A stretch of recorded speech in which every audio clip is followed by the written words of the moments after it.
Public opinion, episode 33, public opinion.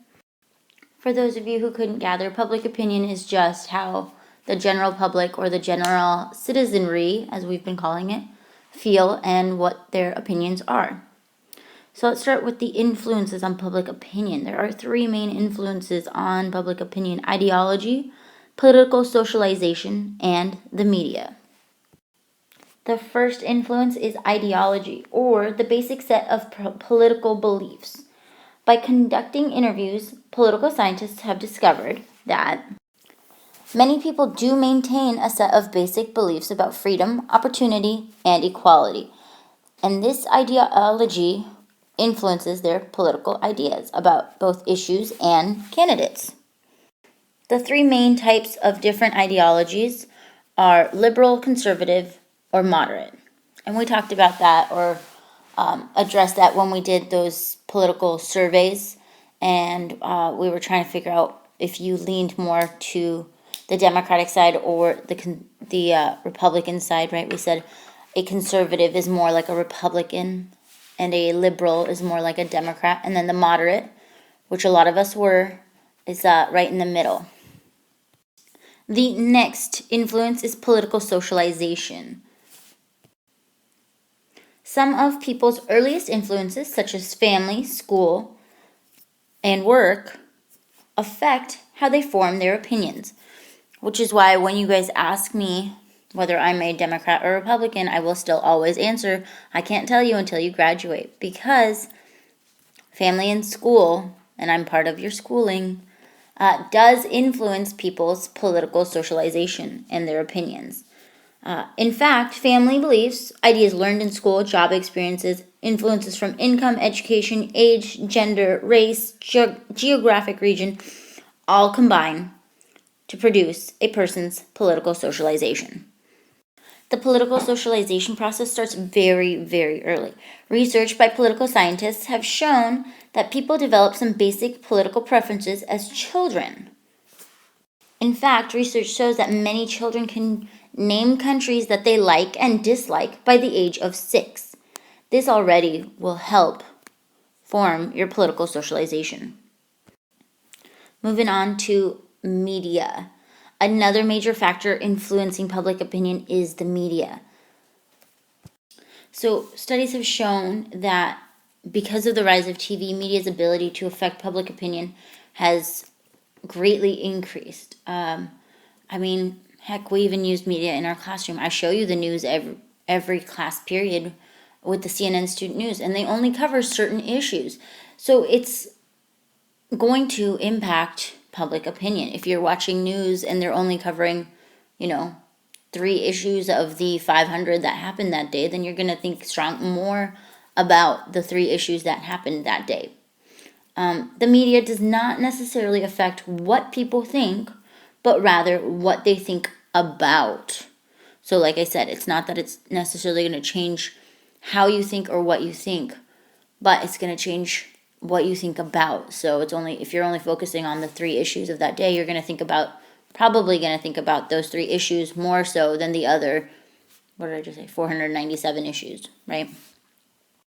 That's why I had you pick only 3 issues to focus your party platform on, so that you could influence your constituents, citizenry, public about what to think about, and hopefully sway them to think about it the same way your candidate does.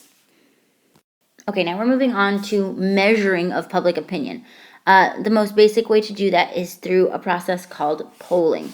Polling is also surveying a population on an issue. It is the most reliable way of determining what the public thinks. If we think about how far back polling goes, it started back 2 centuries ago now, but modern polling started in the 1930s, and it's now a regular feature of the political life in the United States.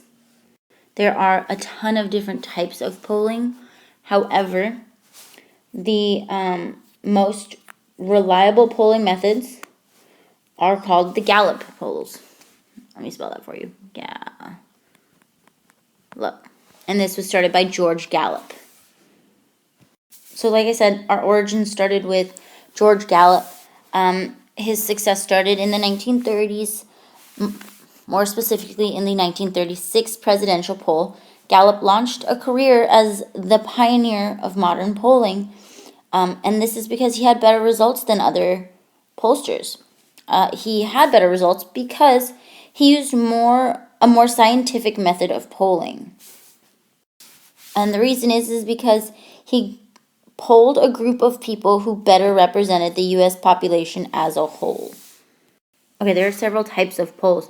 The most common types of polls are in-person interviews, telephone interviews, and mail questionnaires.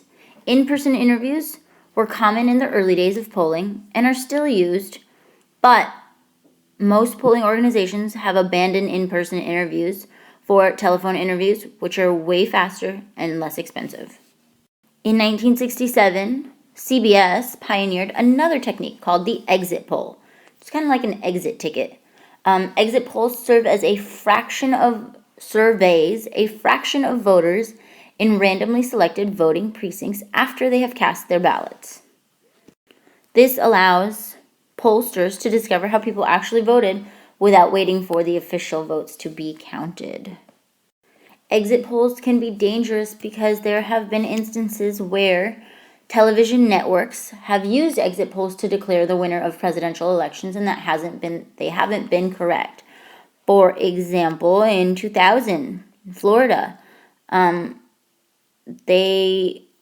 networks incorrectly predicted who Florida voters would choose, and after that, exit polls pretty much died down.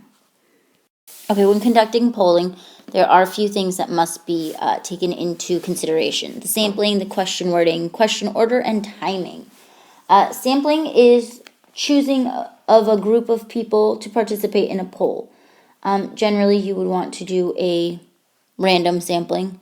Those of you in stats, or those of you that took Algebra 2 last year, or have any, statistical background, would know that samples are very important to get correct. Good polls are founded on the randomness of the sample. Basically, a sample is just a group of people that you choose to ask the question to, or conduct the survey with. And so sampling is very important when it comes to conducting polling. Question wording is also very important. The wording of a poll's question can lead to inaccurate results. It's just like on a test, right? You guys always say, like, oh, you worded that weird, or you worded that funny. You knew what the right answer was when it was worded in more basic terms, but as soon as wording gets confusing or complicated, people get tripped up. And that's the same with polling. If the wording is improper, then people are going to get tripped up. Question order, just as different ways wording in a question can affect a poll's response, so can the order in which questions are asked, even if the wording is unchanged. So the order of the questions is very important as well. And lastly, the timing. When a poll is held can also affect its results. Early polls will give you poor predictions because there's less data to go off of. People, also depending on the time of day, people are more or less likely to participate. So timing is a big thing when conducting polling as well. So the factors that impact polling are sampling, questioning, question wording, question order, and the time.